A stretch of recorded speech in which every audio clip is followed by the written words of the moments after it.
She was 6 months pregnant, sitting in her car at 2 in the morning, watching her husband slow dance with another woman through their bedroom window. The woman was wearing her wedding robe, the one with her initials embroidered in gold. But here's what her husband did not know. He did not know the 12,000 square foot mansion he was standing in belonged to his wife. Not to him, never to him. She had bought it 14 months ago with cash, under a different name, through a trust he had never heard of. Every time he bragged about his $9 million estate at the country club, every time he gave his mistress a tour and said, "I designed every detail," every time he promised that woman, "This will all be ours," he was performing in a play his pregnant wife had written. She had the cameras, she had the footage, she had the financial records proving he stole $7 million from his own company. She had everything, and he had no idea what was coming. But before she could strike her dying father's last breath, her best friend's unforgivable betrayal, and a custody battle fought from an ICU bed nearly destroyed everything she had built. This is the story of a woman who lost her father, her best friend, and almost lost her baby, but never, not once, lost control of the one thing that mattered most. The deed to the house her husband thought was his. This story carries two truths every woman needs to hear. First, preparation will always beat reaction. The time to protect yourself is before you need protection, not after. And second, your name on a document is worth more than any promise whispered in the dark. Love is beautiful, but paperwork is power. If this story hit you somewhere real, if it reminded you of someone you know or something you have been through, leave a comment and tell us. Your words might be exactly what another woman needs to hear tonight. Hit that subscribe button so you never miss a story like this one, and share this video with every woman in your life who deserves to know her worth. We will see you in the next one. The dashboard clock read 2:17 in the morning when Carolyn Weston Blackwell turned off the engine and sat in the darkness outside her own home. She was 6 months pregnant. Her hands rested on the curve of her belly, where her daughter had been kicking all evening, restless and insistent, as if she already knew something was wrong. The kicks had stopped now. Even the baby was still waiting. The mansion rose before her in the Connecticut night, 12,000 square feet of limestone and glass, set against 5 acres of manicured grounds. Every window on the first floor was dark. But upstairs, in the master bedroom, a warm golden light spilled through the curtains. Carrie had chosen herself 18 months ago, hand-selected from a textile studio in Vermont, because the weave caught the morning sun in a way that made the room feel like the inside of a lantern. Through those curtains, she could see 2 silhouettes. They were dancing, slow, close, swaying to music she couldn't hear from the driveway. The taller figure was unmistakably Grant. She knew his posture, the way he held his shoulders, the slight tilt of his head when he was being charming. She had fallen in love with that silhouette 11 years ago at a fundraiser in Hartford, watched it across crowded rooms and quiet mornings. Memorized it the way you memorize anything you believe belongs to you. The second silhouette was smaller, slender. The figure moved with the easy confidence of someone who felt welcome, who felt at home. As Carrie watched, the woman turned and the light caught something white and flowing draped over her shoulders. Carrie's silk wedding robe, the one Grant had given her on their honeymoon in Santorini, the one with her initials embroidered on the collar in delicate gold thread, C.A.W., Caroline Ann Weston. A stranger was wearing it in her bedroom. The baby kicked once, hard, just below her ribs. Carrie pressed her hand flat against the spot and breathed. She did not cry. She did not scream. She did not throw open the car door and storm inside. She sat in the driver's seat of her blue Range Rover and counted the minutes on the dashboard clock while her husband slow danced with another woman to their wedding song in a mansion he did not own. She counted for 47 minutes, each minute a stone she placed carefully on a wall she was building inside herself, a wall between the woman she had been 3 hours ago and the woman she was becoming now. 3 hours ago, she had been in a medical office, feet in stirrups, blood pressure cuff squeezing her arm while Dr. Catherine Mercer frowned at the numbers on the monitor. 172/108, Dr. Mercer had said, and the nurse beside her had written it down with the kind of careful handwriting people use when they are recording something serious. Mrs. Blackwell, we need to talk about what is happening with your body. Carrie had sat up on the examination table, the paper crinkling beneath her. Is the baby okay? The baby is fine right now, but you are showing early signs of pre-eclampsia. Your blood pressure is dangerously elevated. Your protein levels are climbing. If this continues and escalates, we are looking at seizures, organ failure, placental abruption, emergency delivery at 26 weeks. Dr. Mercer had removed her glasses and looked at Carrie directly. I need you to hear me. Sustained stress at this stage of pregnancy could kill you or your baby. This is not a metaphor. This is not me being dramatic. This is medical fact. Carrie had nodded and smiled and promised to rest, to reduce stress, to take the medication, to come back in 2 weeks. She had walked to her car in the medical building parking lot and driven home thinking about nursery colors and whether to order the crib with the convertible rail or the traditional drop side. She had been thinking about cribs when she turned onto the long tree-lined driveway and saw Grant's black Mercedes parked in front of the house. Grant was supposed to be in Chicago, a development conference, he had said. 3 days. Don't wait up, babe. These things run late, and the after parties are where the real deals happen. He had kissed her cheek that morning, his lips cool and automatic, and she had stood in the kitchen doorway, watching him carry his overnight bag to the car, thinking he looked handsome in his charcoal suit, thinking she was lucky, thinking about cribs. Now his car was in the driveway, and lights were on, inside the house, and music was playing. She could hear it faintly, through her closed car windows. Their wedding song, the one the string quartet had played as she walked down the aisle toward him 8 years ago, while her adoptive father, Ruth Weston, cried quietly in the front row. She had almost walked inside. Her hand was on the door handle, her body already turning, her mind already composing the surprised greeting, the playful accusation. I thought you were in Chicago. Are you throwing yourself party without me? Then she saw the shadows in the upstairs window, 2 figures, close, moving together, and she understood. Not the details, not the who or the how, long or the why, just the fundamental, bone-deep understanding that the life she thought she was living was not the life that was actually happening, that the man upstairs dancing with a stranger was the same man who had kissed her cheek that morning and called her babe and left for a conference that did not exist. She sat in the car and called her father. Ruth Weston answered on the second ring despite the hour. His voice was thin and papery, stripped of its former baritone by 6 weeks of chemotherapy.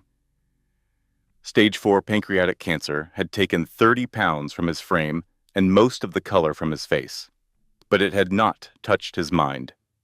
His mind was the same instrument it had always been, precise and relentless, the mind of a forensic accountant who had spent 40 years following money through labyrinths of shell companies and offshore accounts and fraudulent trusts. Carrie, what's wrong? It was not a question. Ruth Weston did not ask unnecessary questions.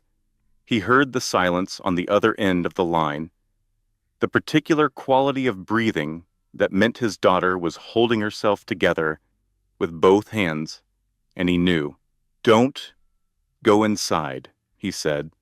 "Don't say a word to him. Don't confront. Don't accuse. Don't cry where he can see you. Get in your car and drive to me. Dad? Evidence first, emotion later. That's what I taught you. That's what kept you alive when your mother couldn't protect herself. Now drive." Carrie started the engine. In the rear-view mirror, the mansion glowed golden against the dark sky, beautiful and false, like a painting of a home that did not actually exist. She drove north toward Vermont, toward her father's cabin, toward the filing cabinets and the carefully maintained records and the $14 million trust that bore her maiden name. Grant Blackwell did not know about any of it.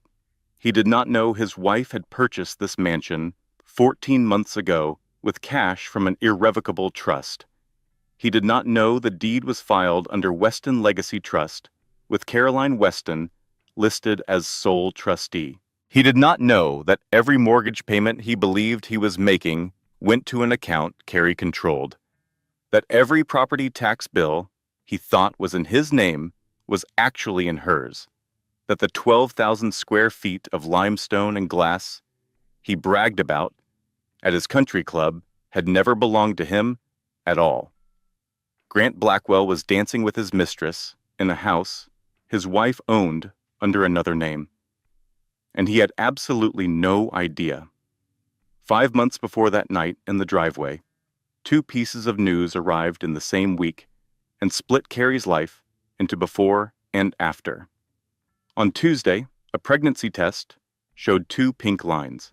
She had taken it in the bathroom of Ruth's cabin in Vermont, sitting on the edge of the old clawfoot tub while her father made coffee downstairs. She had stared at those lines for a long time, long enough for the coffee to go cold, long enough for Ruth to call up the stairs twice, long enough for the morning light to shift from gray to gold through the small window above the sink. She was going to be a mother. After 3 years of trying, 2 rounds of fertility treatments, and 1 miscarriage that had hollowed her out like a gourd, she was finally going to be a mother. On Friday, Ruth sat her down in his office, a small room crammed with filing cabinets, labeled by year, going back to 1986, and told her he was dying. Stage 4, pancreatic. It's in the lymph nodes already. He said it the way he said everything, with the flat precision of a man who had spent his career turning chaos into columns of numbers. 6 months, maybe 9 if the chemo works, probably 6. Carrie had reached across the desk and taken his hand. His fingers were cold and thinner than she remembered. "Dad, we will fight this. There are clinical trials, specialists in New York. I will call everyone. You will call no one. Sit down. We have work to do." He had slid a folder across the desk, manila, unlabeled, thick with documents. Carrie opened it and found herself looking at a photograph she had never seen before. A young woman, mid-20s, holding a baby outside a small apartment building. The woman was thin, tired-looking, but smiling. The baby was maybe a year old, bundled in a yellow blanket. "That's your mother," Ruth said. "Ellen, and that is you." Carrie touched the photograph. She had almost no memories of her birth mother. Scattered images, a voice singing in another room, the smell of lavender, a hand holding hers on a sidewalk. Ellen had disappeared from Carrie's life when Carrie was 6. By the time Carrie was 8, Ellen was dead. "I know the story, Dad. She left. Her husband took everything. She ended up in a shelter. She did not leave." Ruth's voice was hard now, carrying an edge Carrie had rarely heard. "She was pushed out. Your biological father, the man Ellen married before she met me, he was a real estate developer, small time but vicious. When Ellen asked for a divorce, he moved every asset into shell companies overnight. The house, the savings, the car, even the furniture. By the time Ellen's lawyer filed paperwork, there was nothing to claim. she walked out of that marriage with the clothes on her back and a custody agreement that gave her weekends. Why didn't she fight? With what? She had no money for a lawyer, no documentation of any assets, no proof of anything. He had structured everything in his name from the beginning, and she had trusted him because she loved him and because she believed marriage meant partnership. Ruth paused. She was wrong. He pulled another document from the folder. A letter, handwritten on lined paper, the ink faded, the edges soft from handling. She wrote this the week before she died. Pneumonia, in a women's shelter in Bridgeport. She was 32 years old. She asked the shelter staff to mail it to me. Carrie read the letter. The handwriting was shaky, the letters uneven, written by a hand that was either very cold or very weak. Ruth, please tell Carrie I did not leave her. He took everything, and I had nothing to fight with. No money, no lawyer, no proof of anything. I tried. I swear I tried, but the system is not built for women like me. Women who trust. Please teach her to protect herself. Do not let this happen to her. Tell her I loved her every single day. Ellen. Carrie read it twice. The second time, the words blurred and she realized she was crying. Not the controlled, private tears she had learned to shed as an adult, but the raw, open crying of the 8-year-old girl who had been told her mother was gone and had never understood why. Ruth let her cry. He sat in his wheelchair, his own IV pole beside him dripping the anti-nausea medication that kept the chemo from destroying him faster than the cancer, and he waited. When Carrie was finished, he spoke. I have spent 23 years making sure that letter is a memorial and not a prophecy. You are not going to end up like Ellen. Not while I am alive, and not after I am gone. That week they created the Weston Legacy Trust, an irrevocable trust established in Carrie's maiden name, funded entirely by Ruth's estate, which he transferred early to avoid probate delays. $14 million moved into accounts that Grant Blackwell had never heard of and could never touch. Ruth walked Carrie through every document. The trust is in your maiden name, Weston, not Blackwell. The assets are classified as inherited property, which means they are legally separate from your marriage. Grant cannot claim them in a divorce as long as you never commingle the funds. Never deposit marital money into these accounts. Never put Grant's name on any trust document. Never tell him the trust exists. Dad? Grant loves me. We are having a baby. He is not like my biological father. Ruth looked at her with the steady, unblinking patience of a man who had seen too many families destroyed by the same sentence. Your mother said the same thing about your father, the morning before he changed the locks. 2 weeks later, Carrie found the mansion. The Greenwich estate was a distressed sale. A tech executive's divorce had forced liquidation, and the property was priced to move. 12,000 square feet on 5 acres, limestone exterior, tall columns, a chef's kitchen, a library with built-in shelves floor to ceiling, a wine cellar, a pool house, and a master suite with a fireplace and French doors leading to a balcony that overlooked the Long Island Sound on clear days. It was too much house for a family of 3. But that was not why Carrie was buying it. She purchased the estate through Weston Legacy Trust for $9.2 million. Kish, no mortgage, no lender, no paper trail that led to Grant Blackwell. The deed was filed with the Greenwich Town Clerk's Office under the name Weston Legacy Trust, Caroline Weston, trustee. Then came the performance. She had learned from Ruth that the best deceptions are the ones where the other person believes it was their idea. So she showed Grant the listing casually over breakfast one Saturday morning, turning her laptop toward him as if she had just stumbled across it. Look at this place. It is gorgeous. But $9 million. She shook her head. Way out of our range. Grant took the bait, like she knew he would. He studied the listing, his eyes widening at the square footage, the acreage, the stone facade.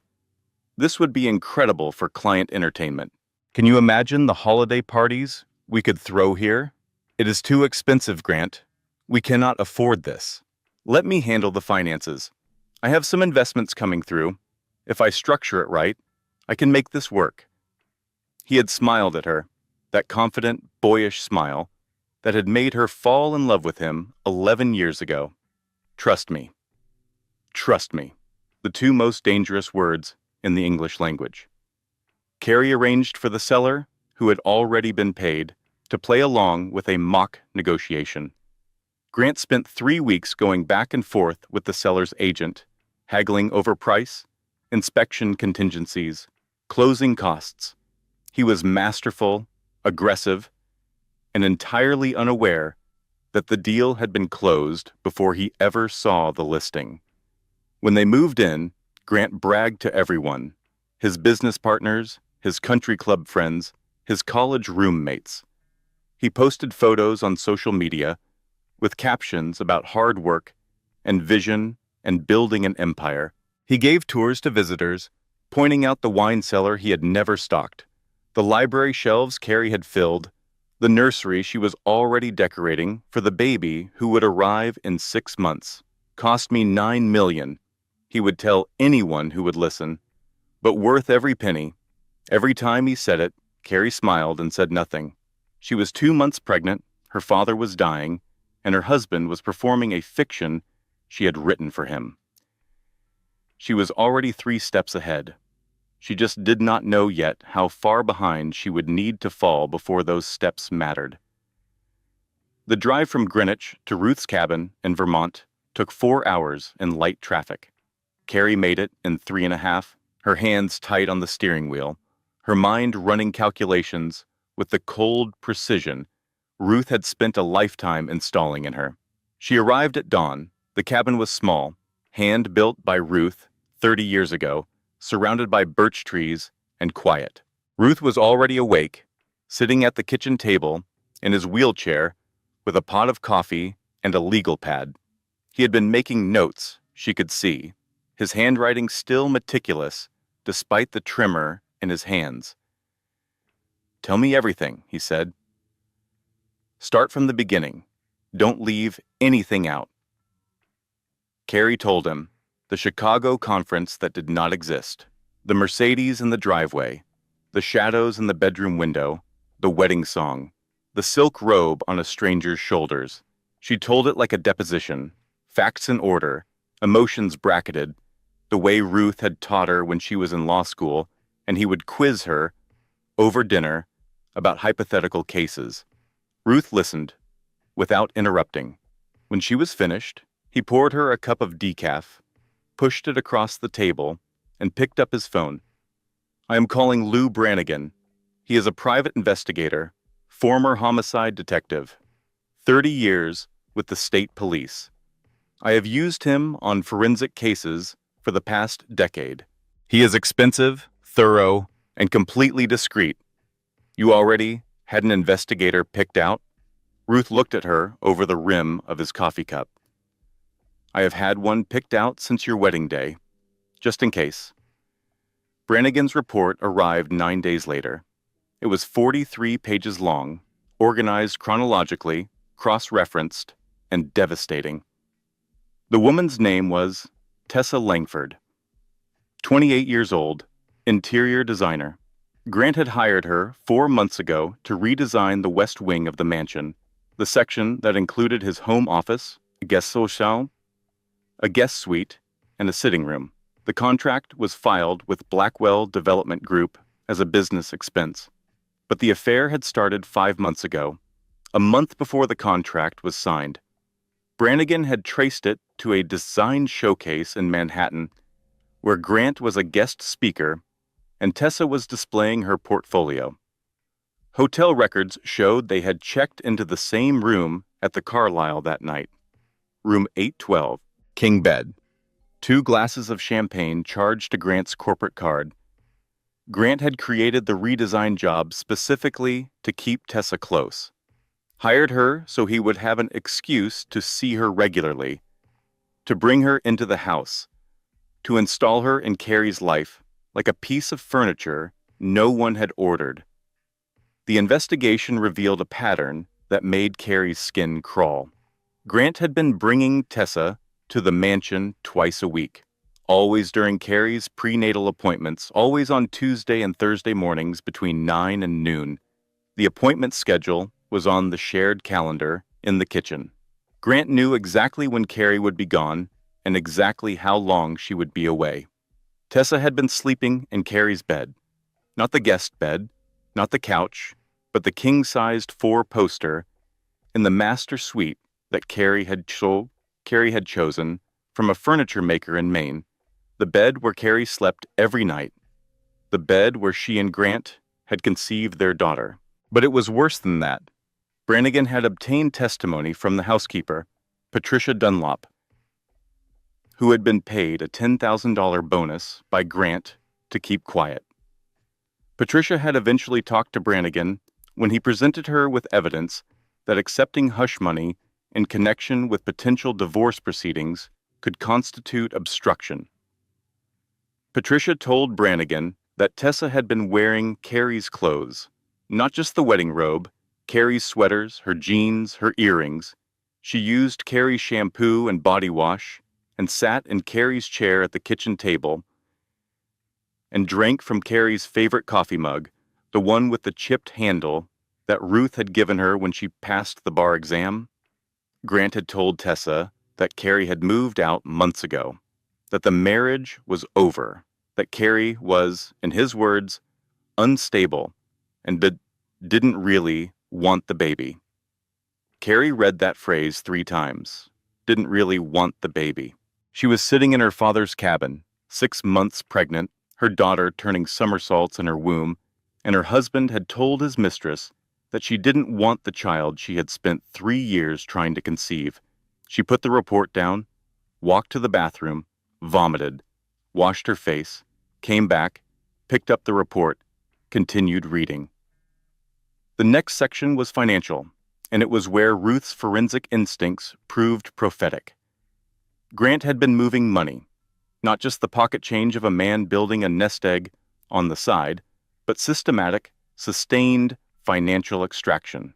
Ruth's colleague, a forensic accountant named Gloria Pratt, had been quietly auditing Blackwell Development Group's finances for the past 2 weeks. Gloria was 55, built like a fire hydrant, and had the personality of a tax code. She had dismantled 7 Ponzi schemes, testified in 14 federal fraud trials, and once made a hedge fund manager vomit on the witness stand by reading his own emails back to him in alphabetical order. Gloria's findings were explosive. Grant had siphoned $3.2 million from joint marital accounts into private accounts Carrie had never seen. But that was just the surface. Beneath it, he had been running a fraud scheme inside Blackwell Development Group for at least 3 years. $7.4 million in phantom invoices, fake vendor contracts with companies that did not exist. Ghost employees drawing salaries that went directly into a shell company called Langford and Associates. Langford, Tessa's last name.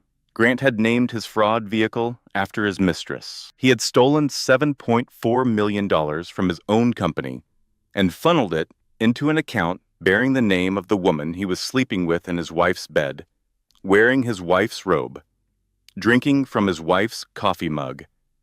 Carrie closed the report and looked at her father. Ruth was watching her from his wheelchair, his face drawn with pain and medication, but his eyes bright and focused. "Now do you understand?" he said. "Now do you understand why I made you create the trust?" "Yes. What do you want to do?" Carrie placed both hands on her belly. Her daughter kicked twice, quick and strong, as if punctuating a sentence. "I want to install cameras in every room of my house. I want to document everything he does and says. I want it on tape when he brings her there, when he gives her tours of my home, when he promises her my life. And then I want to use every piece of it to take him apart." Ruth smiled.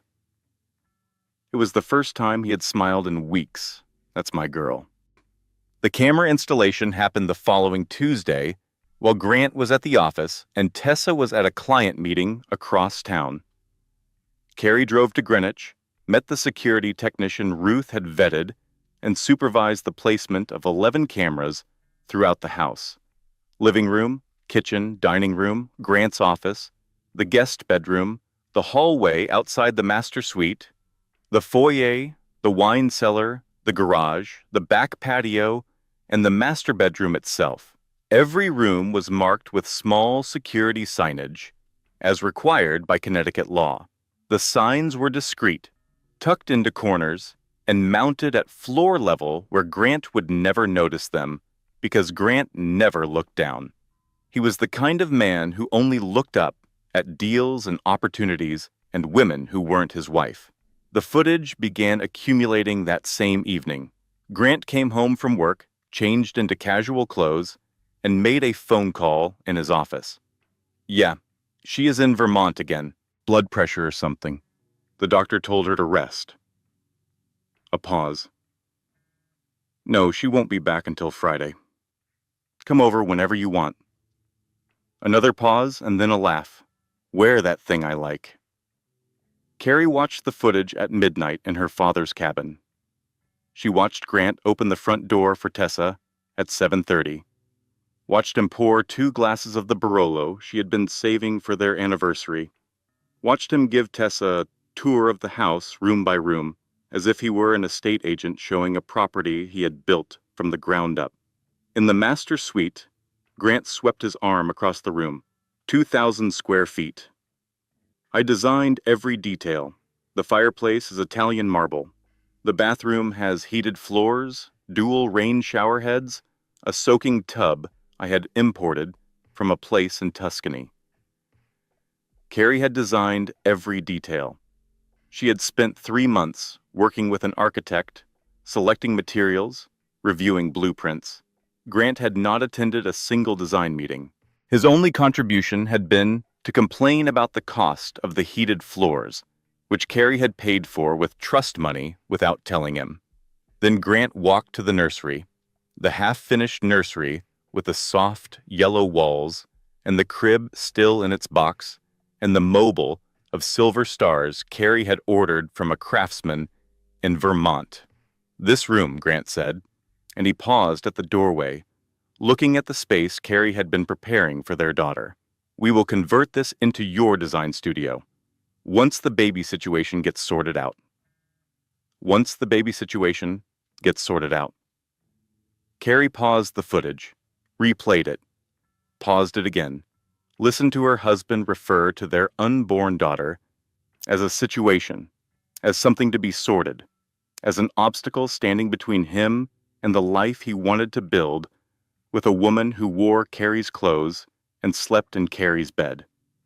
She closed the laptop, walked to the bathroom, and for the second time that week, she was sick. When she came back, Ruth was sitting in the doorway of his bedroom, his IV pole beside him, his face gray with exhaustion. He had heard everything through the thin cabin walls. Are you all right? He asked. No? Good. Angry is better than all right. Angry gets things done. Her blood pressure spiked that night. The portable monitor alarmed at 1:47 a.m., 178 over 110. Ruth called 911 from his wheelchair. The ambulance arrived in 14 minutes. Carrie was loaded onto a stretcher, an oxygen mask over her face, a paramedic starting an IV in the crook of her arm. At the hospital, they put her on a magnesium sulfate drip to prevent seizures. The OB on call, a young woman named Dr. Reeves, reviewed Carrie's chart with an expression that suggested she had opinions about the blood pressure readings. Mrs. Blackwell, your blood pressure is critically elevated. If it doesn't stabilize, within 12 hours, we may need to consider early delivery.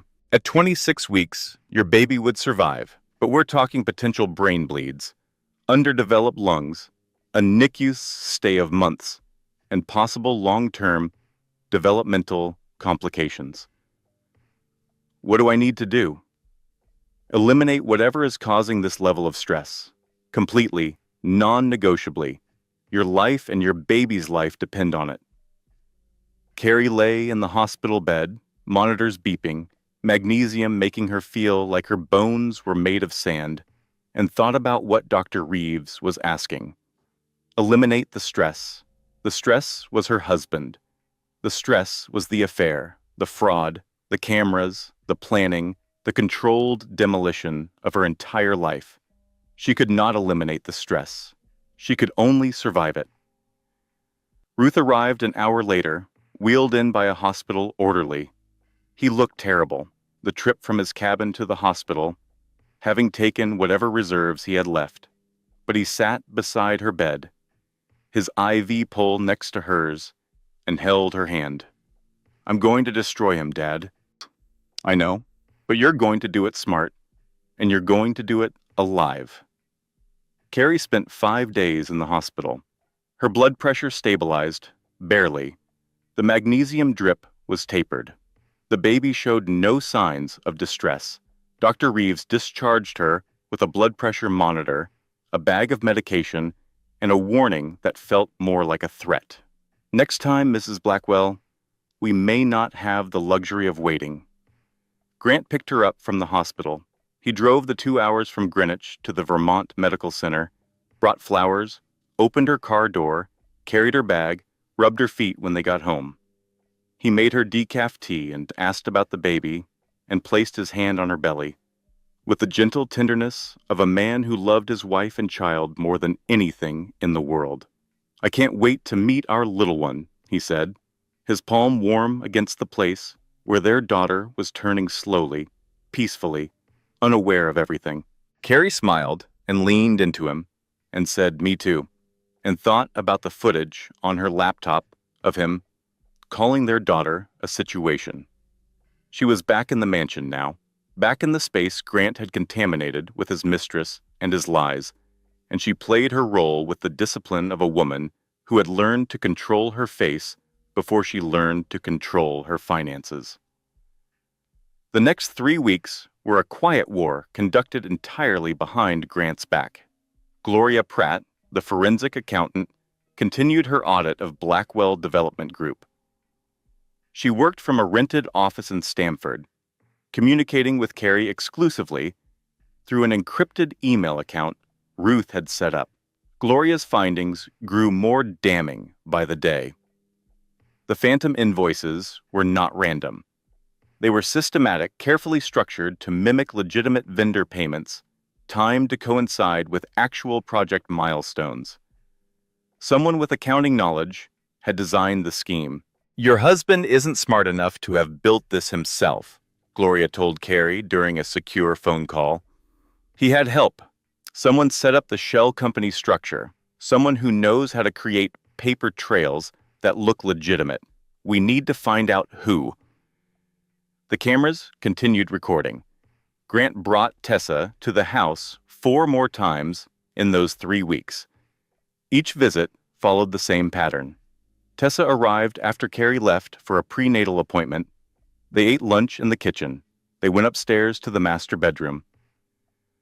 They left together in the early afternoon, Grant returning to the office, and Tessa disappearing into whatever life she lived when she wasn't pretending to be Carrie Blackwell.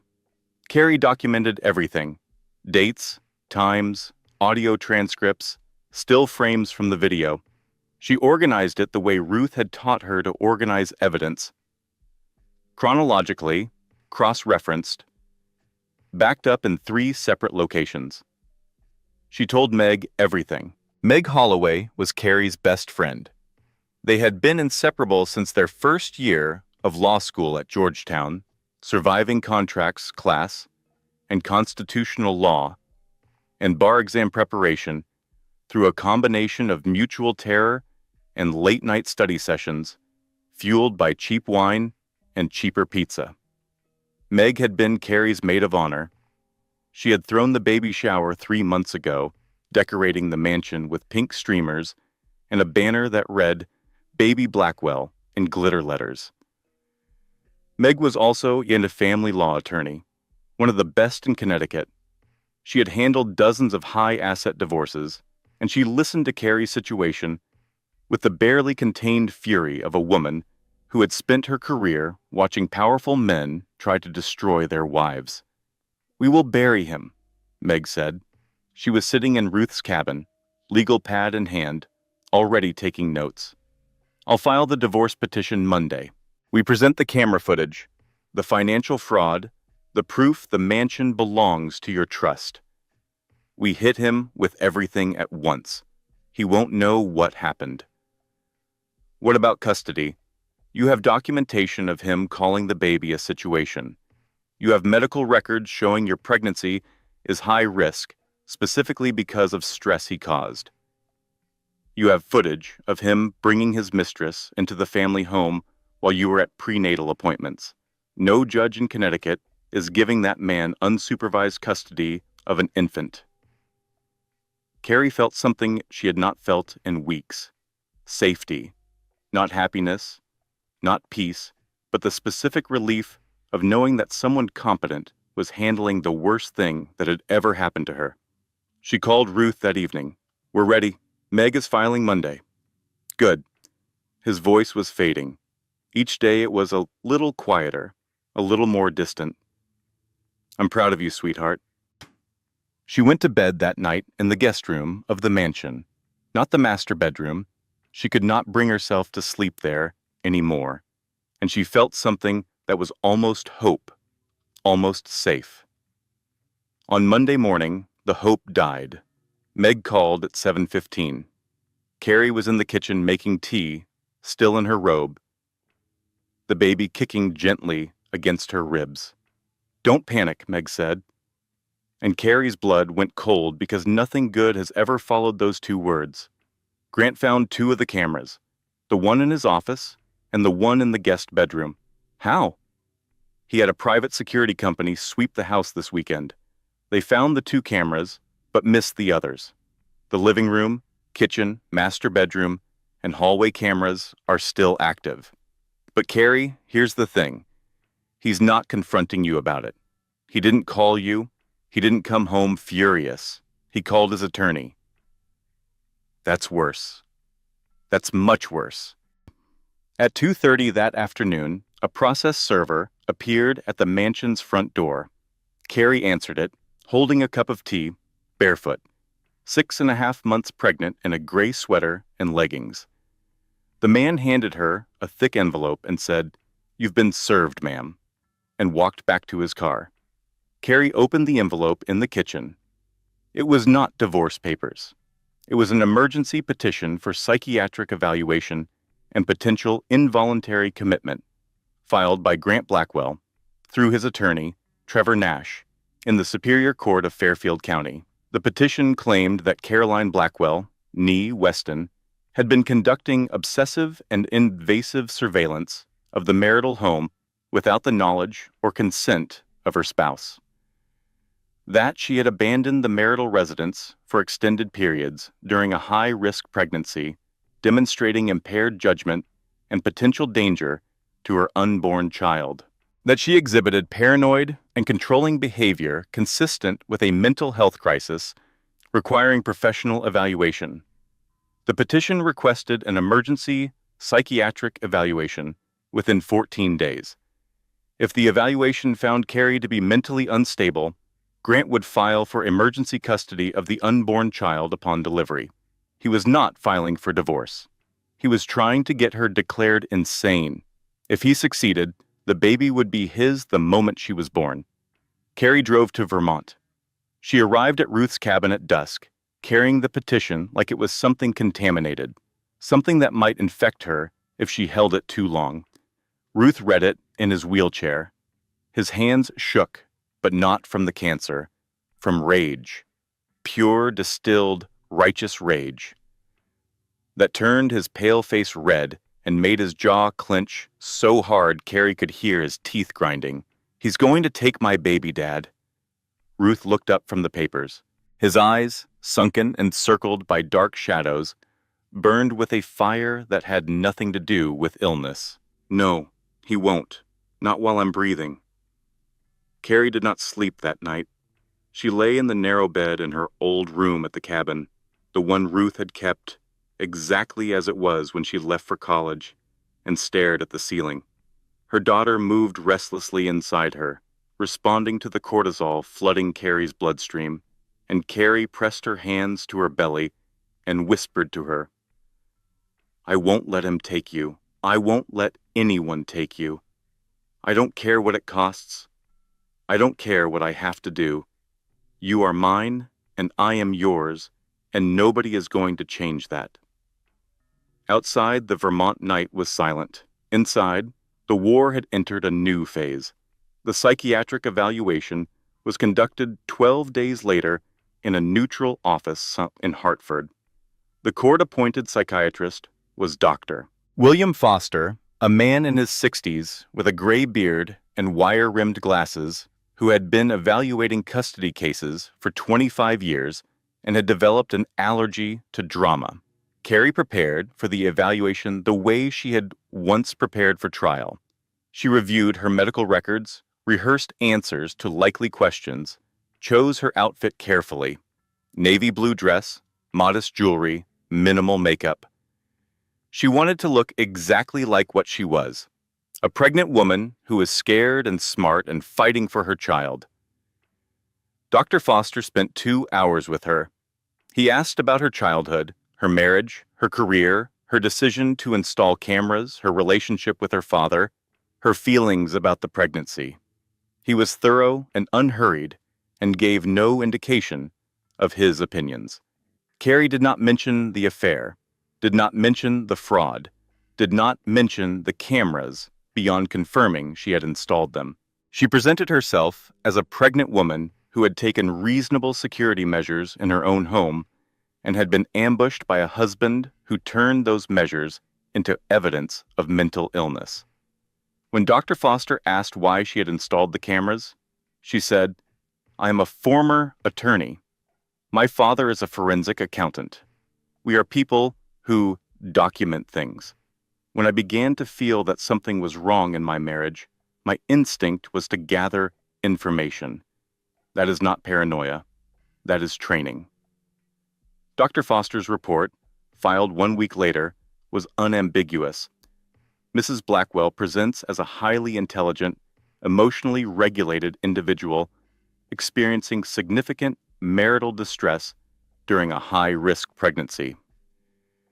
There is no evidence of paranoid ideation, psychosis, personality disorder, or any condition that would impair her ability to parent. Her decision to install security cameras in a property she legally owns is within normal behavioral parameters and does not constitute evidence of mental instability. This evaluator sees no basis for involuntary psychiatric commitment or for restricting Mrs. Blackwell's parental rights. Carrie had won the first battle. But while she was focused on proving her sanity, Grant was destroying her world. In the 12 days between being served and receiving the evaluation results, Grant had moved with the speed and ruthlessness of a man who believed he was untouchable. He changed the locks on the mansion without telling Carrie. He moved Tessa in, openly, visibly, in front of the neighbors who had attended Carrie's baby shower 3 months ago. He called their mutual friends one by one and told them a version of reality so far from the truth it constituted its own universe. "Carrie left me," he told them. "She's been acting erratic for months, paranoid, suspicious, installing hidden cameras. I'm worried about her and the baby. I'm trying to get her help, but she won't listen." The friends believed him because Grant was there, in person, charming and concerned and visible, while Carrie was in Vermont, invisible, unreachable, apparently proving Grant's narrative by her absence.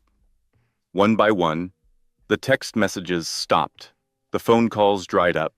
Women Carrie had known for years, women she had hosted in her home, women who had bought gifts for her unborn daughter, quietly withdrew. They did not call, to ask for her side. They did not reach out to check on her. They simply disappeared, absorbed into Grant's version of events. By the time the psychiatric evaluation cleared her, Carrie had lost her home, her social circle, and her sense of safety. She was 7 months pregnant, living in her dying father's cabin, and the only people who knew the truth about her marriage were Ruth, Brannigan, Gloria Pratt, and Meg. She still trusted Meg. That was about to change. Meg filed the divorce petition on a Thursday morning. The paperwork was a precision weapon.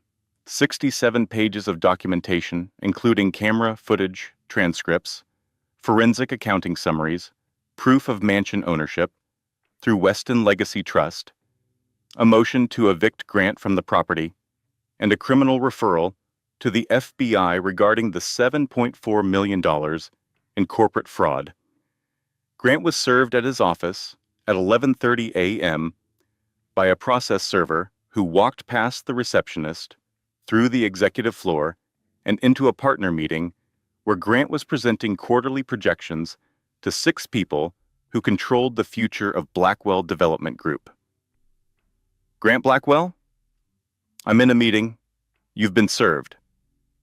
The process server placed the envelope on the conference table in front of Grant, in front of his business partners, in front of the investors who had trusted him with their money. Then he turned and left. Grant opened the envelope and found, among other things, 3 still photographs printed on glossy paper. The first showed him kissing Tessa in the kitchen of the mansion. The second showed Tessa wearing Carrie's wedding robe in the master bedroom. The third showed Grant standing in the nursery doorway, gesturing at the half-decorated room where his unborn daughter's crib sat still in its box. The caption beneath the third photo, printed in clear 12-point font, read, "Audio transcript, November 14th, 7:42 p.m., quote. We will convert this into your design studio once the baby situation gets sorted out, end quote. Grant's attorney called Meg within the hour. The conversation was brief. They offered $2 million to make everything go away. Meg called Carrie. They're panicking. $2 million. Laughable. Tell them no. I want the house, which is already mine. I want $9 million from the company. Full custody. And I want his public acknowledgement that he had an affair. Done? I'll counter tomorrow. For 48 hours, Carrie felt the ground solidify beneath her feet. Grant was panicking. His attorney was scrambling. The board of directors was asking questions about the fraud referral. Everything Carrie and Ruth had built, every document, every camera, every trust document, was functioning exactly as designed. She even allowed herself a small, private joy. She ordered a mobile for the nursery, silver stars that caught the light, handmade by a craftsman in Vermont.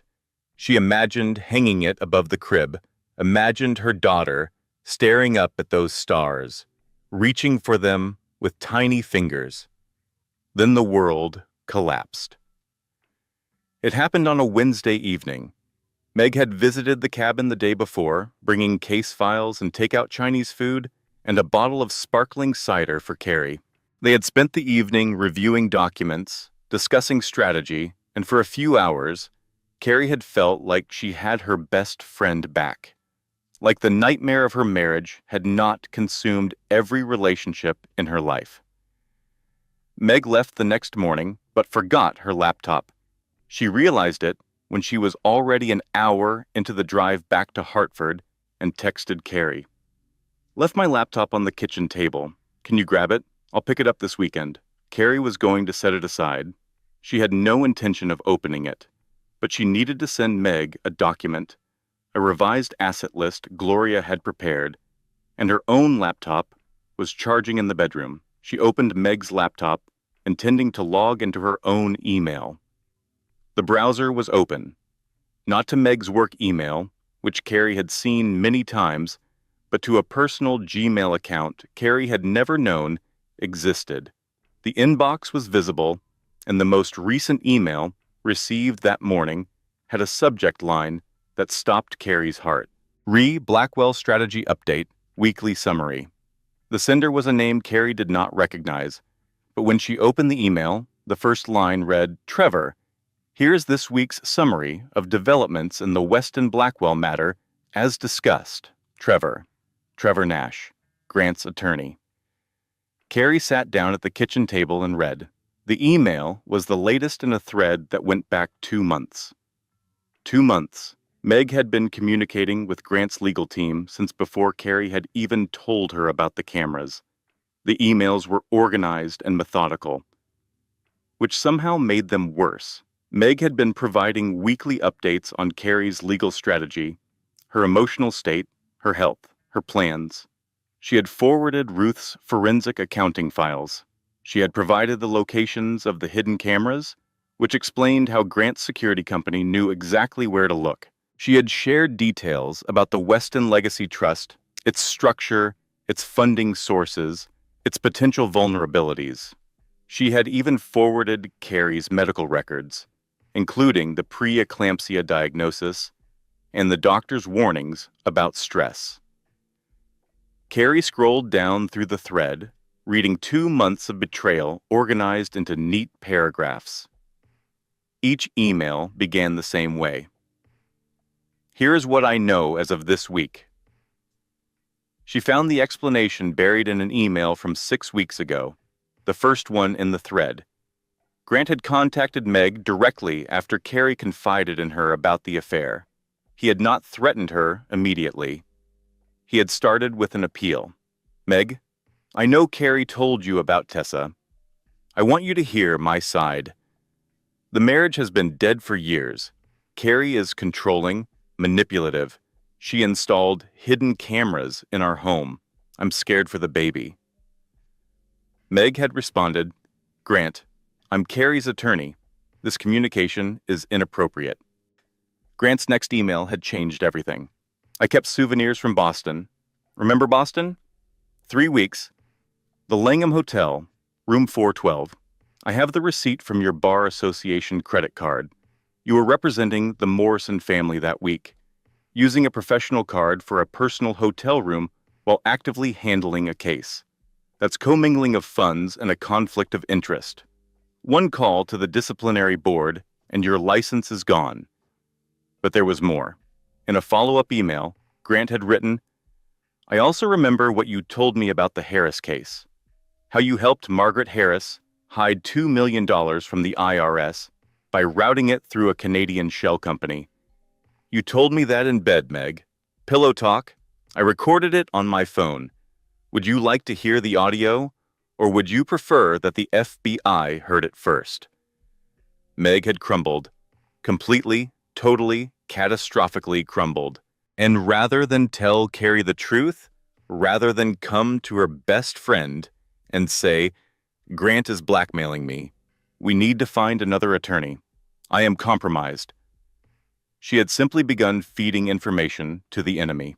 Every strategy session, every forensic report, every camera location, every trust document, everything Carrie had built, every protection she had created, every advantage Ruth had designed, Meg had handed to Grant like a gift.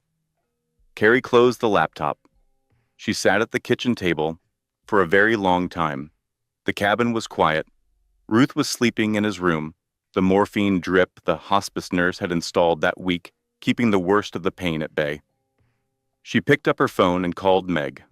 "Hey, Carrie, I was just about to call you. Grant's attorney sent over a counteroffer. It's insulting, but it means they're willing to deal. Meg, I have a question for you." "Sure, what's up?" "Is there anything you need to tell me? Anything at all?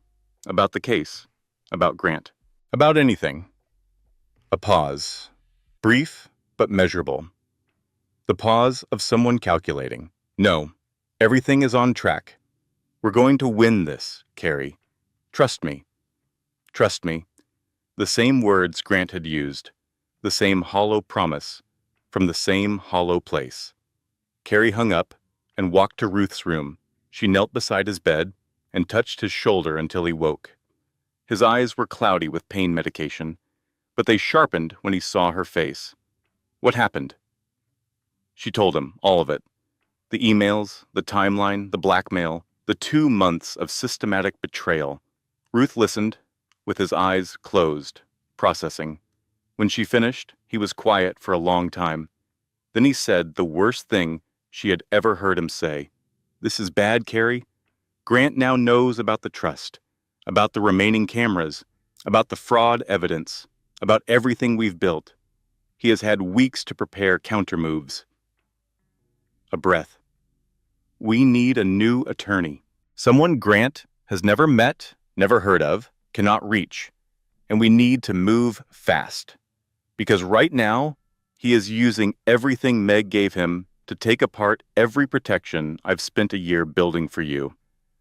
The counterattack came on a Monday morning, 8 days after Carrie discovered Meg's betrayal. She was in Ruth's cabin, 7.5 months pregnant, trying to eat oatmeal that tasted like sawdust when her phone rang with a call from the Fairfield County Courthouse. Grant's attorney had filed 3 motions simultaneously. The first was a petition to classify Weston Legacy Trust as a fraudulent conveyance, arguing that Carrie had created the trust specifically to hide marital assets in anticipation of divorce. The second was a motion to freeze all trust assets pending a full evidentiary hearing. The third was a motion to compel Carrie to vacate the mansion or, alternatively, to reclassify it as marital property subject to equitable distribution. The trust challenge was legally weak. Ruth had designed it precisely to withstand this kind of attack. The assets were inherited, properly segregated, never commingled with marital funds. The trust had been established months before any divorce proceedings were contemplated, funded by Ruth's estate, and administered solely by Carrie. But Grant's attorney was smart. He did not need to win the trust challenge. He just needed to create enough legal ambiguity to persuade a judge to freeze the assets temporarily while the issue was resolved. The judge assigned to the motion was Thomas Kelly, a recently appointed jurist with limited experience in complex trust litigation. Judge Kelly reviewed the competing arguments, noted the complexity of the trust structure, and decided to err on the side of caution. He froze the trust. All of it, every dollar, every asset, every account, pending a full evidentiary hearing in 30 days. Carrie sat in the cabin and stared at the court order. She owned a 12,000-square-foot mansion she could not enter. She had $14 million she could not touch. She had a baby due in 7 weeks and no money to pay for a hospital delivery, an attorney, an investigator, or groceries. Ruth, from his wheelchair, said quietly, "We prepared for this, the emergency fund." But the emergency fund was in the trust. It was all in the trust. Ruth had been thorough. He had put everything in the trust because the trust was supposed to be impenetrable. He had not anticipated Meg. "We'll find another way," Ruth said, but his voice had the hollow quality of a man trying to convince himself. 2 weeks passed. Carrie called 7 attorneys. 3 refused the case once they learned Grant's attorney was Trevor Nash, who had a reputation for making opposing counsel's lives miserable. 2 quoted retainers she could not pay. 1 agreed to a consultation, but lost interest when he learned the trust assets were frozen. The 7th call went to Brannigan. "I need a lawyer, Lou. Someone who works on contingency. Someone who isn't afraid of Trevor Nash. Someone with teeth." Brannigan was quiet for a moment. "I know someone. She's mean as a rattlesnake and twice as fast, but she is expensive when she chooses to charge. Let me see if I can convince her this is worth her time. What's her name? Victoria Cross. And before you ask, yes, that is her real name, and yes, she has heard every joke." That was on a Thursday. Victoria Cross agreed to review the case on Friday. She would need time, she said, a week to read the files, assess the situation, formulate a strategy. Carrie did not have a week. On Saturday night, Ruth's condition collapsed. The cancer had been progressing steadily, but the latest round of chemotherapy had failed to slow it, and his body was simply running out of places to retreat. The hospice nurse arrived at 9 p.m. and quietly told Carrie that it was hours, not days. Carrie sat beside Ruth's bed. She held his hand, the hand that had held hers through nightmares, and first days of school and law school graduation, and the worst betrayal of her life. His fingers were cool and thin and still. "Dad, I'm here." His voice was almost gone, a whisper of a whisper. "I'm not leaving yet. Lily is going to know you. I'm going to tell her every story, every lesson, everything you taught me. Tell her about Ellen." A breath. "Tell her about her grandmother. Tell her the whole story. The letter, all of it. She needs to know why we fight." "I will." Ruth closed his eyes. Carrie thought he was sleeping. Then he spoke one more time. "You're going to win, sweetheart. You're stronger than your mother was, stronger than me. Grant doesn't know what he's fighting." At 11:47 p.m., while Carrie was still holding his hand, her water broke. 5 weeks early. Stress-induced premature labor. Exactly what every doctor had warned her about for months. She called 911 with one hand and held Ruth's hand with the other. The contractions hit hard and fast, 3 minutes apart from the beginning, her body apparently deciding that if everything else in her life was going to happen at once, the baby might as well join the party. Brannigan arrived before the ambulance. He had been parked outside the cabin, something Carrie would only learn later. He had been sleeping in his car for 3 nights, watching the cabin, because Ruth had asked him to. "Ruth asked you to watch over me?" "Last week. He said he was running out of time and you were going to need someone to drive you to the hospital." He knew this would happen. He was Ruth Weston. He knew everything was going to happen. Brannigan drove her, 40 minutes through dark Vermont roads, Carrie in the back seat, contracting, her phone pressed to her ear. "Call their cabin," she told Brannigan.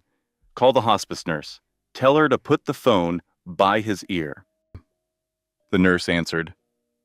"He's very weak, Carrie, but he's here. Put the phone by his ear. Please, I need him to hear." Carrie heard rustling, the sound of the phone being moved, and then silence. She imagined Ruth lying in his bed, the phone beside his pillow, listening. "Dad, hold on. Please hold on. Your granddaughter is coming. She's coming right now. Just hold on a few more minutes. Please." The hospital was small, a regional medical center with a competent but understaffed obstetrics unit. The OB on call assessed Carrie's condition and made the decision quickly. Emergency cesarean. The baby was breech. Carrie's blood pressure was in crisis territory, and they were not going to wait. The surgery was fast. Carrie was awake, a curtain blocking her view, the anesthesiologist beside her, explaining what was happening in the calm, steady voice of someone who had done this 1,000 times. At 4:47 a.m., Lily Ruth Weston was born. 5 pounds, 2 ounces. She screamed immediately, a high, furious cry that filled the operating room and made every person in it smile involuntarily. The NICU team assessed her. Small, early, but healthy. Strong lungs, a fighter. Carrie, still on the table, still being stitched closed, said to the nurse, "Call the cabin. Call the hospice nurse, right now." The nurse dialed. Put the phone on a speaker. The line connected. "He's still here?" the hospice nurse said. "Barely, but he's here. Hold the phone up. Let him hear her." The nurse held the phone toward the bassinet, where Lily was crying, that fierce, new, alive sound echoing through the phone line to a cabin in Vermont, where a dying man lay in the dark. The hospice nurse's voice came back, gentle and thick with something that might have been awe. "He heard her, Carrie. I held the phone right beside his ear. When she cried, he smiled. It was the last thing he did. Ruth Weston died at 4:51 a.m., 4 minutes after hearing his granddaughter's first cry. Carrie lay on the operating table and wept for her father, for her mother she barely remembered, for the family she thought she had built with Grant that had turned out to be made of nothing. The nurse placed Lily on Carrie's chest, skin to skin. The baby was warm and impossibly small, and her eyes were squeezed shut, and she smelled like something entirely new, something that had never existed in the world before this moment. "Hi, Lily," Carrie whispered. "Hi, baby. I'm your mom. And you are named after the best man I've ever known." 12 hours later, Carrie hemorrhaged. A complication from the surgery, an arterial bleed that filled the drainage line with bright red blood and sent nurses running. Emergency surgery, 2 units of blood, 3 hours in the operating room. She survived. But she spent the next 2 days in the ICU, weak, medicated, unable to hold her daughter, watching Lily through the glass of the NICU incubator with the desperate focus of a woman who was terrified that if she closed her eyes, everything would be taken from her. On the second day, a woman walked into her ICU room. She was in her 50s, wearing a gray suit, carrying a clipboard. Her face was carefully neutral, the professional blankness of someone whose job required her to assess suffering without being affected by it. "Mrs. Blackwell, I'm Sandra Palmer. I've been appointed as guardian ad litem by the Fairfield County Family Court. I'm here to assess the care situation for your infant daughter." Carrie's heart rate spiked. The monitor beside her bed began alarming. A nurse appeared, checked the readout, adjusted something. "Your husband has filed an emergency motion claiming you are medically incapacitated and unable to provide adequate care for a newborn. I need to evaluate the situation and file a report with the court by Friday." Sandra walked to the NICU station in the corner of Carrie's room where Lily lay sleeping in her incubator. She picked up the baby, held her, examined her hands, her feet, her face, made notes on her clipboard, asked the nurses about feeding schedules, weight gain, jaundice levels, temperature stability.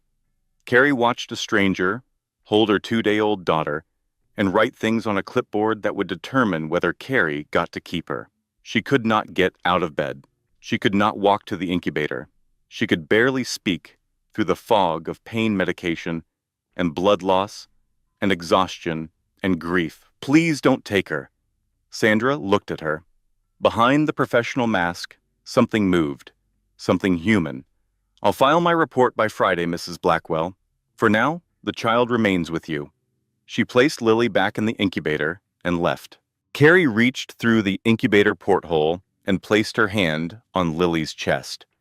She felt the heartbeat, fast and steady, a tiny engine running at full speed. She counted the breaths. Then she picked up her phone and called Brannigan. "I need Victoria Cross. Today. I don't care if she hasn't finished reading the files. I need her now." "Your accounts are frozen. You can't pay her." "Then tell her what's happening. Tell her a man is trying to take a baby from a woman in the ICU whose father just died. Tell her the man committed $7 million in fraud and called his own daughter a situation. Tell her everything. And if she still wants money up front, tell her she's not the person I need." Brannigan called back 40 minutes later. "She's on her way. No retainer. She says your case just became personal." That night, ICU. The monitors beeped in their steady rhythm. Lily slept in her incubator, tiny fists curled beside her face. Somewhere in the hospital, nurses moved through corridors, and doctors made rounds, and the ordinary machinery of saving lives continued without pause. Carrie lay in the dark and took inventory. No father, no best friend, no money, no attorney, Not yet. A body held together with surgical staples and blood transfusions, a newborn in the NICU, a husband who wanted to take her baby, a house she owned but could not enter, a fortune she had earned but could not touch. And somewhere in Greenwich, Connecticut, Grant Blackwell was sleeping in her bed with Tessa Langford, celebrating because he believed he had won. Carrie looked at Lily through the incubator glass. Her daughter's chest rose and fell, rose and fell. The most important rhythm in the world. "Okay," she whispered. "Okay, watch Mommy work." Victoria Cross walked into Carrie's hospital room at 9 a.m. on a Thursday morning carrying a banker's box of files, a thermos of black coffee, and 30 years of fury about men who thought they could take things that did not belong to them. She was 58, silver hair pulled back in a tight knot, reading glasses on a chain around her neck. She wore a navy suit and shoes that looked expensive enough to have their own opinions. Her handshake, when she took Carrie's hand, was firm and brief. The handshake of a woman who did not waste time on pleasantries when there was a war to fight. "I've read everything," Victoria said, sitting in the chair beside Carrie's bed and opening the banker's box. "Brannigan sent me the files last night. I was up until 3, then I made some calls." She pulled out a legal pad covered in notes. "Here's where we stand." She laid it out with surgical precision. The custody petition, the trust freeze, the fraud evidence, Meg's betrayal. The camera footage, the psychiatric evaluation, Ruth's death, Lily's birth, the guardian ad litem. "You have been hit from every direction simultaneously," Victoria said. "Your husband has money, connections, and a head start. Your best friend sold you out. Your father is gone. Your assets are frozen. You are lying in a hospital bed 4 days post-emergency surgery with a premature infant in the NICU and a guardian ad litem filing a report that could determine your daughter's future." She paused and looked at Carrie over her reading glasses. "And despite all of that, you are going to win. Because Grant Blackwell made 3 fatal mistakes. First, he committed federal fraud and left a paper trail a first-year law student could follow. Second, he referred to his unborn daughter as a situation on recorded audio in a property he does not own. And third, he underestimated you. Victoria's strategy unfolded over the next 72 hours with the precision of a military campaign. Day 1. Custody. Victoria filed an emergency motion to dismiss Grant's petition for alternative custody arrangements. She did not argue. She did not negotiate. She attacked. She presented Carrie's clean psychiatric evaluation. She presented the medical team's unanimous testimony that Carrie was recovering normally and would be fully capable of caring for Lily within days. She presented Lily's health status, confirmed by 3 NIC doctors, as stable and improving. Then she played the audio. In the judge's chambers, with the guardian ad litem present, Victoria connected her phone to a portable speaker and pressed play. Grant's voice filled the room, clear, casual, unmistakable. "The nursery down the hall. We'll convert this into your design studio once the baby situation gets sorted out." Victoria let the silence settle. Then she played it again. The judge was a woman named Patricia Morrison, 57 years old, mother of 3, 22 years on the family court bench. She had heard custody arguments that ranged from heartbreaking to absurd, and she had developed a finely calibrated sense for the difference between a parent fighting for their child and a parent using their child as a weapon. She listened to Grant Blackwell call his unborn daughter a situation. She listened twice. Her face did not change, but something behind her eyes went very cold. "The petition for alternative custody is dismissed," Judge Morrison said. "The guardian ad litem appointment is terminated. The child remains with the mother. Day 2. The trust. Victoria requested an emergency hearing before a different judge, one she specifically selected for his expertise in trust and estate law. Judge Robert Harding was 71, semi-retired, and had written 2 textbooks on irrevocable trusts that were used in law schools across the country. He was not the kind of man who froze trust assets because he did not understand them. Victoria presented Ruth's documentation. The trust creation records, dated 14 months ago. The funding source, an inheritance from Ruth Weston's estate, properly classified as separate property under Connecticut law. The asset segregation records, showing no commingling of trust and marital funds at any point. The mansion purchase documents showing a cash transaction completed by Weston Legacy Trust months before any marital discord. She then presented Grant's financial records, obtained through the divorce proceedings, his income, his spending, his contribution to the mansion.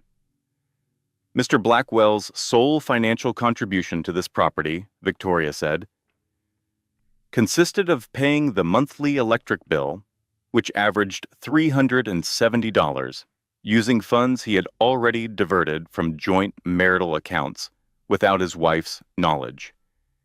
He contributed nothing to the purchase, the maintenance, the improvement, or the financing of this estate. His claim that the trust constitutes a fraudulent conveyance is not merely incorrect, it is laughable. Judge Harding unfroze the trust in 40 minutes. He also issued a written opinion calling Grant's motion frivolous and unsupported by any credible evidence, which Victoria immediately filed with the family court as evidence of Grant's pattern of bad faith litigation. Day 3. The FBI. Ruth's forensic files, combined with Gloria Pratt's analysis, had been sitting with the Bureau's white-collar crime division for 3 weeks. The fraud was documented with the meticulous precision of a man who had spent 40 years turning financial chaos into courtroom evidence.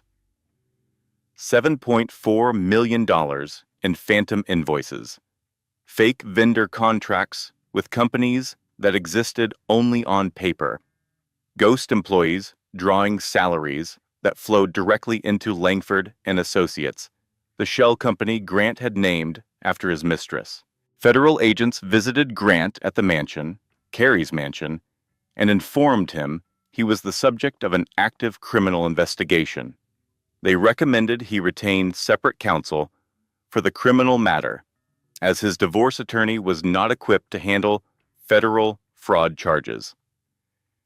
Grant's attorney, Trevor Nash, called Victoria that afternoon. His voice had the careful tone of a man who realized he had brought a knife to a tank battle. "What does your client want?" "We are prepared to negotiate." Victoria's response was 3 words. "We're past negotiation." 1 week after leaving the hospital, Carey drove to the mansion. Brannigan was behind the wheel. Lily was in a car seat in the back. Bundled in a blanket Ruth had ordered from a weaver in Vermont 3 months before he died. He had chosen the softest wool, the warmest weight, and had it embroidered with a single word: Weston. Behind them, a Greenwich police cruiser followed at a respectful distance. The officers inside had a court order requiring Grant Blackwell to vacate the property at 1247 Maple Ridge Drive within 4 hours. The property belonged to Weston Legacy Trust. Grant was a trespasser. The driveway was long, lined with maple trees that were just beginning to turn. The mansion appeared at the end of it, limestone and glass catching the October light. Carey had not seen it in 2 months. It looked exactly the same and completely different, the way your childhood home looks different when you return after a long absence, familiar in shape, but altered in meaning. Grant's Mercedes was in the driveway. Next to it, a white Audi that Carey assumed was Tessa's. Brannigan parked. Carey got out. She unbuckled Lily's car seat and lifted it carefully, settling the carrier against her hip. Lily was asleep, oblivious, her mouth making the tiny sucking motions that meant she was dreaming about milk. The police officers walked to the front door and knocked. Carrie stood behind them, holding her daughter. Grant opened the door. He was unshaven, dark circles under his eyes. His shirt was wrinkled, and he was holding a glass of something amber that was probably not his first of the day. Behind him, in the foyer, Tessa Langford stood in bare feet, wearing Carrie's cashmere cardigan, the cream-colored one Carrie had bought in Scotland 2 years ago. "Grant Blackwell?" the officer said. "What now?" "Sir, I'm serving you with a court order requiring you to vacate this property within 4 hours. The property is owned by Weston Legacy Trust. You have no legal right to occupy it." Grant looked past the officers at Carrie.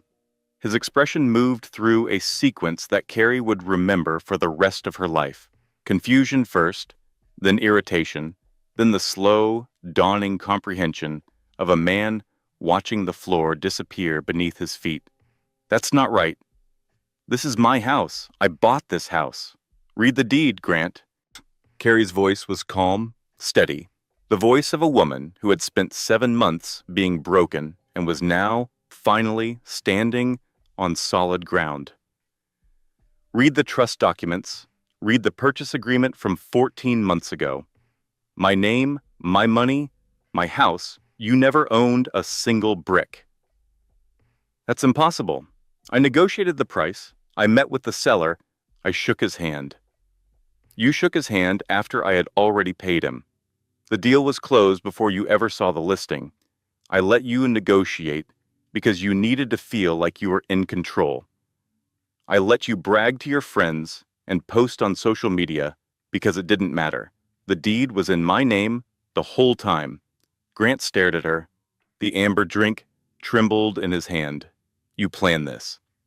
"No.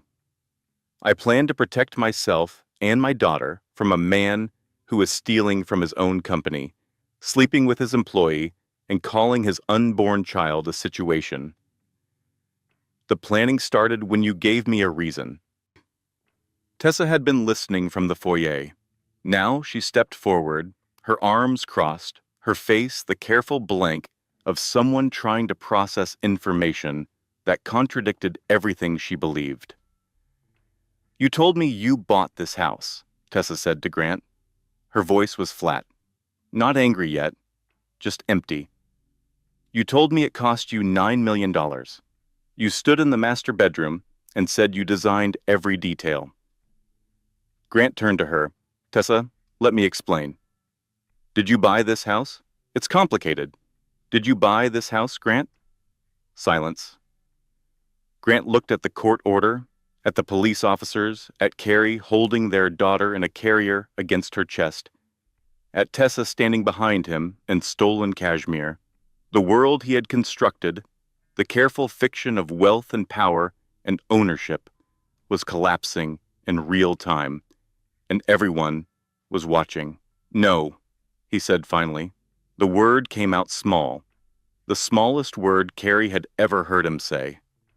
Tessa pulled out her phone, searched the Greenwich property records, read the results. Her face changed the way a window changes when a rock goes through it, all at once, every piece falling. Weston Legacy Trust, Caroline Weston, trustee, filed 14 months ago. She looked at Grant. "She doesn't want the baby. The marriage is over. She moved out months ago." Her voice was shaking now. Was any of it true? Grant opened his mouth, closed it, opened it again.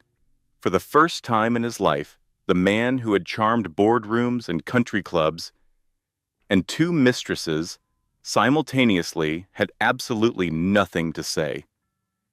4 hours later, the house was empty. Grant's clothes, his golf clubs, his watches, his briefcase, his cologne. Tessa's design samples, her overnight bag, her laptop, the clothes she had brought to fill the closet she thought would be hers. All of it loaded into a rental truck and driven away. Carrie walked through every room. She took her time. She touched the walls, ran her fingers along the countertops, stood in each doorway, and breathed. In the master bedroom, she stripped the sheets, every pillowcase, every blanket, every decorative pillow. She carried them downstairs and put them in the trash. She would buy new ones. Everything in this room would be new. In the nursery, the crib was still in its box. The room Grant had wanted to convert into a design studio for his mistress. The room where their daughter was supposed to sleep. Carrie set Lily's carrier on the floor and began opening the box. A shadow appeared in the doorway. Brannigan. He stood there for a moment, watching, then walked in without a word, picked up a screwdriver from the toolbox on the shelf, and started assembling the other side of the crib. They worked in silence for an hour. Two people who had almost nothing in common except a dead man they both loved and a baby who needed a place to sleep. When the crib was built, Carrie laid Lily inside. The baby stretched, yawned, opened her eyes briefly, and settled into the mattress with the absolute trust of a newborn who has never been given a reason to doubt that the world will hold her. "Thank you, Lou. Don't mention it." He paused at the nursery door, his hand on the frame. "Your dad would have liked this moment. He's here. He's been here the whole time." 3 days after coming home, Carrie received a call from Tessa Langford. She almost didn't answer.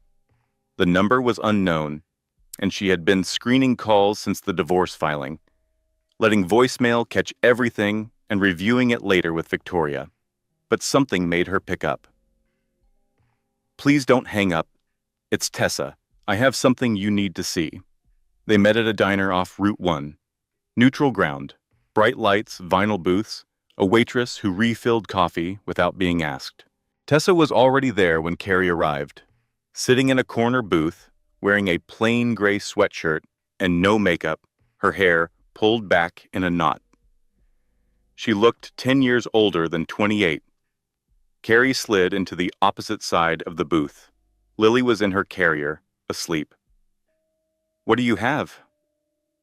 Tessa slid a phone across the table. It was Grant's phone. The screen was open to a text message thread with a contact saved as K.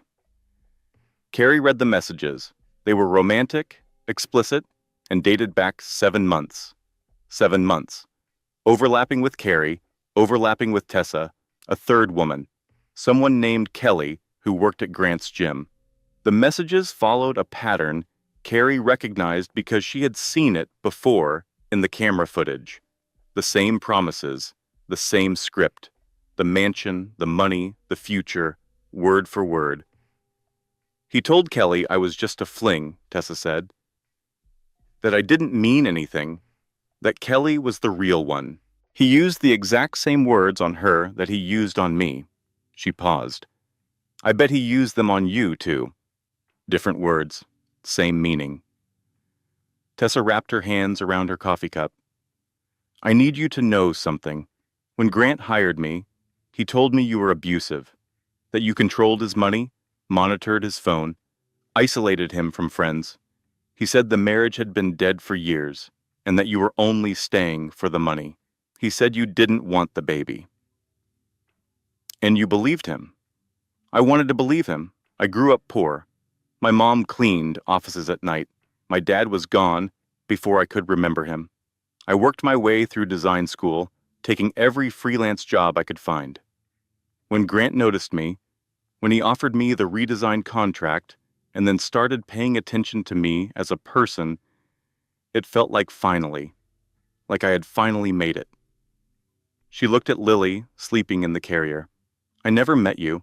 I never saw a photo of you. He kept everything about you hidden, and I let him, because it was easier to believe the story he was telling than to ask questions I didn't want answered." Carrie studied the woman across the table, the woman who had slept in her bed, worn her clothes, planned a future in her house with her husband. She waited for the anger, the rage, the need to destroy. It didn't come. What came instead was something quieter, recognition. The recognition of a woman who had also been lied to by the same man, manipulated by the same charm, consumed by the same fiction. "What are you going to do now?" Carrie asked. "Leave. Go back to my mother's place in Pennsylvania. Start over somewhere nobody knows my name." Tessa met Carrie's eyes. "I'm sorry. I know that word is too small for what I did. But I am. It is too small, but I believe you mean it." Tessa stood, left money on the table for her coffee, and walked out. Carrie watched her go through the diner window, a young woman in a gray sweatshirt walking across a parking lot toward a used Honda Civic with a cracked windshield. Not the life Grant had promised her. Carrie forwarded the screenshots from Grant's phone to Victoria. Then she drove home. The board meeting happened 2 weeks later. Not a dinner party, not a spectacle.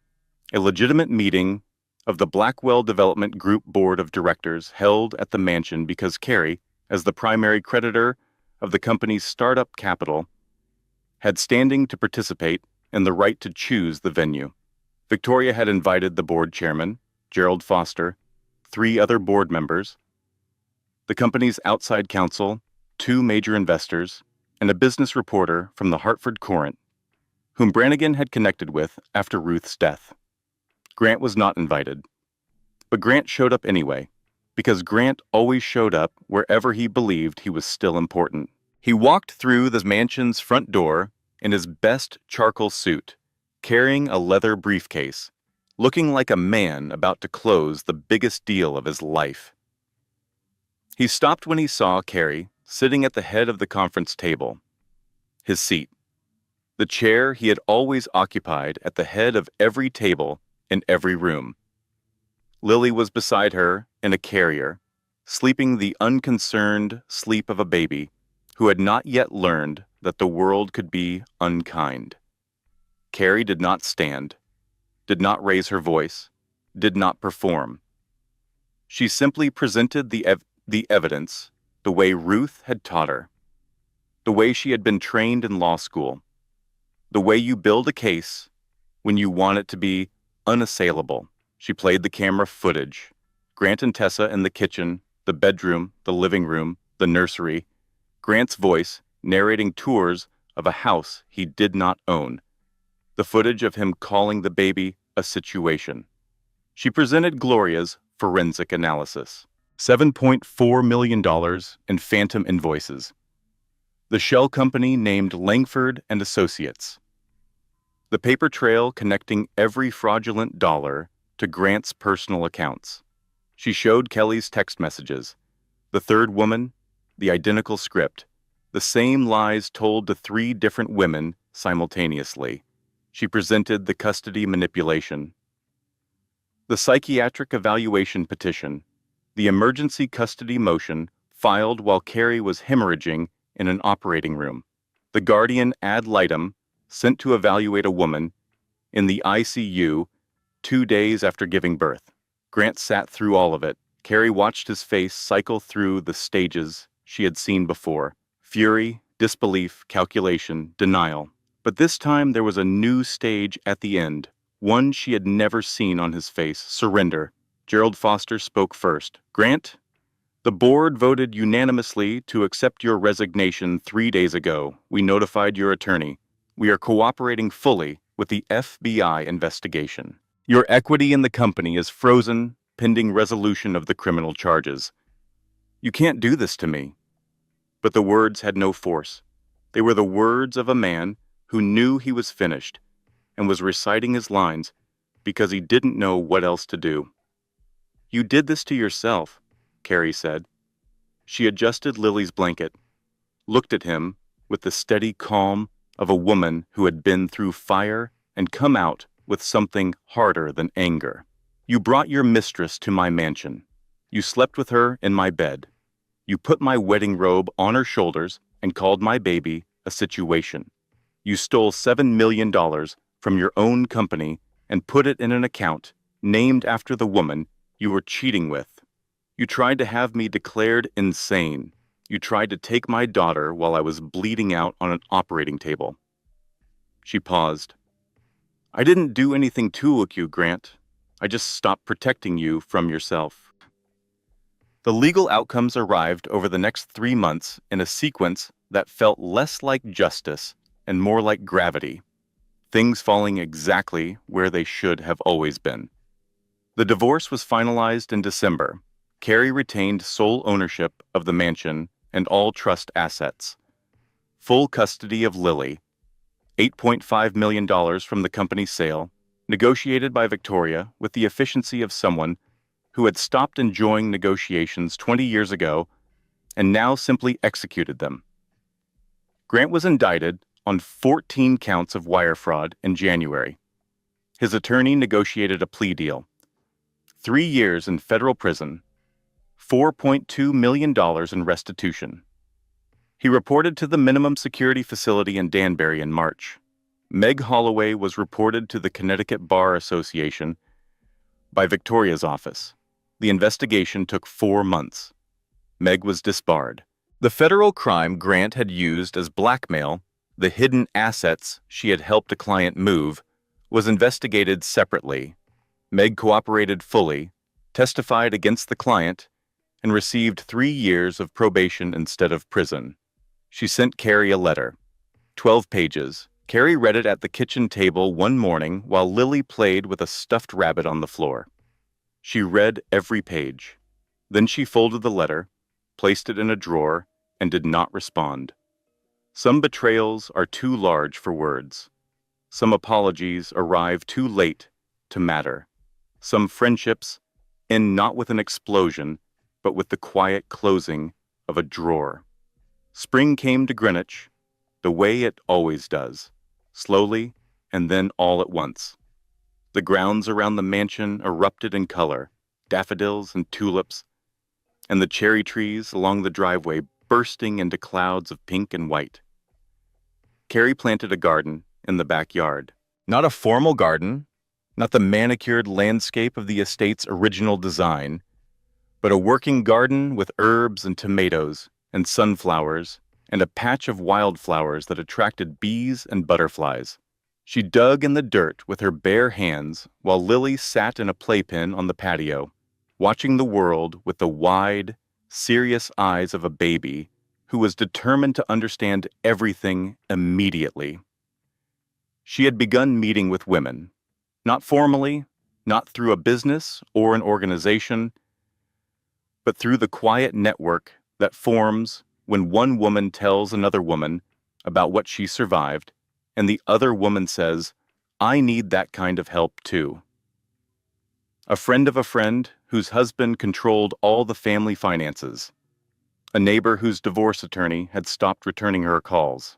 A woman from Lily's pediatrician's waiting room who had recognized Carrie's name from the Courant article and asked, in a voice barely above a whisper, "How did you do it?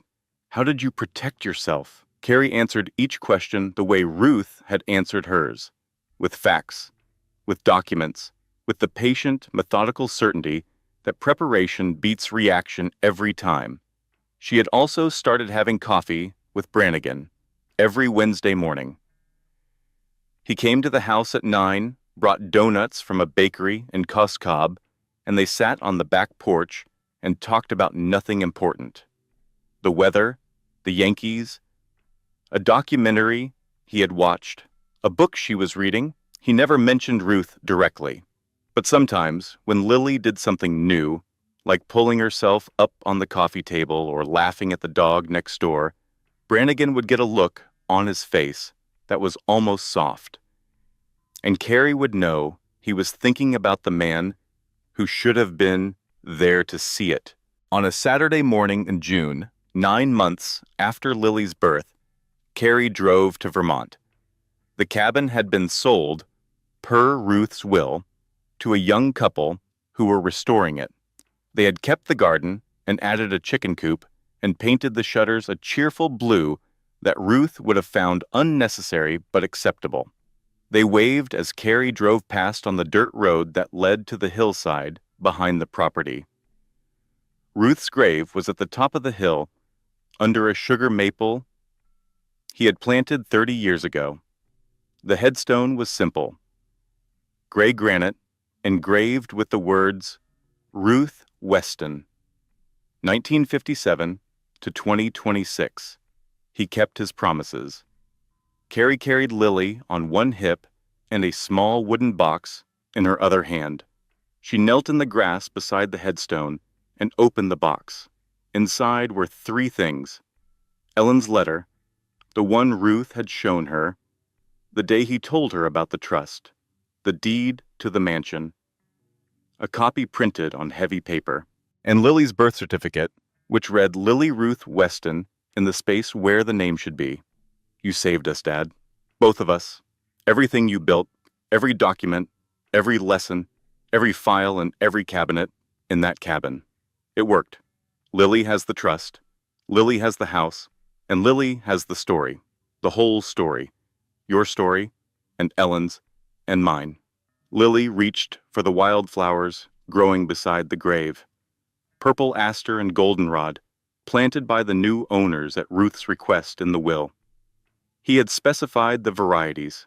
Of course he had. Ruth Weston specified everything. 3 generations, Carrie said. Mom lost everything because nobody taught her how to fight. You spent your whole life teaching me. And Lily. She held her daughter close, looked out at the Vermont hills rolling toward the horizon. The afternoon light was golden, the kind of light that makes everything look like a memory, even while it is happening. Lily will never need to fight, because I already won. She placed the letter and the documents back in the box, set the box at the base of the headstone, stood up, brushed the grass from her knees, kissed her fingers, and pressed them to the stone. Then she carried her daughter back down the hill to the car. On the passenger seat was a laptop. Carrie had brought it without quite knowing why, or maybe knowing exactly why and not being ready to admit it. She buckled Lily into the car seat, got in, and looked at the blank screen. The cursor blinked. She thought about Ruth, about the filing cabinets and the meticulous records and the quiet, stubborn love of a man who had adopted a stranger's daughter and spent 23 years making sure she would never be destroyed the way her mother had been. She thought about Ellen, about the letter from the shelter, written by a dying woman who wanted her daughter to know she had tried.